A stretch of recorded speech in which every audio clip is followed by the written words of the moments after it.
Kung may alahas ka na ginto, kwintas, singsing, at may tatak na 18K, at ito'y binuhusan mo ng asido, ngunit biglang pumula, ano ang ibig sabihin nito? At yan po ang ating pag-aaralan sa video natin ito.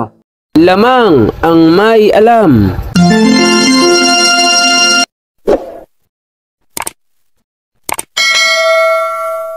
Magandang panahon po sa inyo mga kaibigan ko dito po sa ating channel More Than Treasures. Kumusta po kayong lahat? Nawain na sa mabuti kayong kalagayan at lagi po ligtas sa anumang sakit at karamdaman.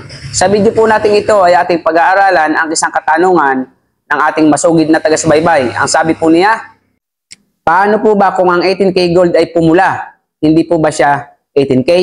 So tinatanong niya po dito na kung ang isang 18K gold daw po ay binuhusan ng asido at biglang namula, ito daw po ba ay hindi 18K? So mga ka-More Than Treasures, ito po yung mahalagang tip sa bawat isa sa atin.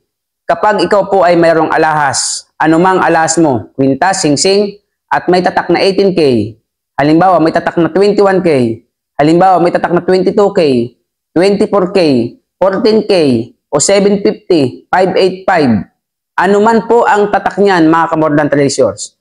Kapag ito po ay binuhusan mo ng asido, ngunit bigla pong namula, ibig sabihin, hindi po 18K ang iyong alahas. Hindi po original na 18K ang iyong alahas. O ginto po yan. Pero hindi po yan 18K. Ang ganyan pong reaksyon ng alahas kapag binuhusan po ng asido at namula, yan po ay 10K lamang. Pero hindi po ibig sabihin, fake po ang iyong alahas o hindi po yan ginto. Ang fake lamang po sa kanya ay ang tatak. Kaya nga po kapag bibili po kayo ng alahas, kailangan talaga ay marunong kayo, lalo na kung malaki ang halaga. Kung hindi naman kayo marunong at bibili po kayo ng kwintas o alahas na malaking halaga, magsama po kayo ng marunong at eksperto po sa ginto. Dahil sayang kung daang libo ang iyong ibibili ng alahas, ngunit ang tatak naman ay 18K, ang tatak ay 14K, 22K, 24K. Pero pag binuhusan ng asido ay namumula, yan po ay 10K lamang. Marami pong alahas sa tagal ko na po ng pamimili ng ginto pilak. Marami na po akong na-encounter na alahas na may tatak na 22K, yung iba nga 916, yung iba pa 750. Pero kapag inuuri po namin, inuuri ko po, ay 10K lamang ang kanyang karat. Sapagkat kung sa paramihan lamang po ng peke or fake, pinakamaraming fake po ay sa usapang ginto. Naandyan po ang pinakamaraming peke na tatak sa ginto.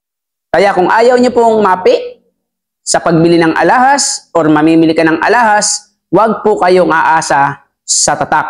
Sapagkat ang tatak, madaling gayahin, madaling pikein. Pero yung karat, hindi po yan kayang pikein. Pero kung ikaw ay may alam sa ginto at sa pagtingin ng alahas, anuman ang gawin nila sa ginto, alam mo kung anong karat ng ginto ang hawak mo sapagkat alam mo ang katotohanan. Kaya nga po sa anumang usapan, lamang ang may alam. Nawa po ay may natutunan kayo sa ating video at kung kayo bagong dating sa ating channel, pakisusulad niyo po ang ating channel. Pakihit niyo po ang notification bell, lagay niyo pa i-all upang lagi po kayong update sa ating mga bagong videos.